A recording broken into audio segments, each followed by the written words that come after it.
يا أيها النبي قل لأزواجك وبناتك ونساء المؤمنين يدنين عليهن من جلابيبهن۔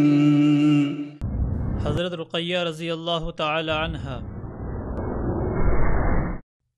آپ حضور صلی اللہ علیہ وسلم کی دوسری بڑی صاحبزادی ہیں۔ آپ حضرت زینب رضی اللہ تعالی عنہ سے 3 سال چھوٹی تھی۔ آپ کی پیدائش 33 میلادی نبوی کو ہوئی۔ آپ کی پیدائش کے وقت نبی اکرم صلی اللہ علیہ وسلم کی عمر مبارک تقریباً 33 برس تھی۔ آپ کا نکاح حضرت عثمان بن عفان رضی اللہ تعالی عنہ سے کیا گیا۔ آپ کے بطن سے عبداللہ نامی ایک بیٹا پیدا ہوا۔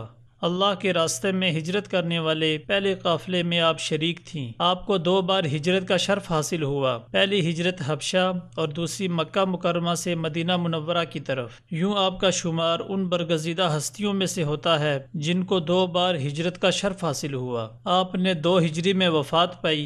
یہ غزوہ بدر کا موقع تھا۔ نبی اکرم صلی اللہ علیہ وسلم جب غزوہ بدر کے لیے روانہ ہوئے تو آپ بیمار تھیں۔ آپ کی تیمارداری کے لیے حضرت عثمان رضی اللہ تعالی عنہ کو چھوڑ کر روانہ ہوئے اور فرمایا آپ کے لیے غزوہ بدر میں شریک ہونے والوں کے برابر اجر اور مال غنیمت میں حصہ بھی ملے گا۔ آپ کی عدم موجودگی میں سیدہ رقیہ رضی اللہ تعالی عنہ کا انتقال ہوا۔ آپ کی تجہیز و تکفین جاری تھی کہ زید بن حارثہ رضی اللہ تعالی عنہ نے غزوہ بدر میں مسلمانوں کی فتح کی نوید سنائی۔ سید الانبیاء والمرسلین حضرت محمد صلی اللہ علیہ وسلم غزوہ بدر میں شرکت اور مشغولیت کی وجہ سے اپنی پیاری بیٹی کی تجہیز و تکفین اور دفنانے میں شریک نہ ہو سکے۔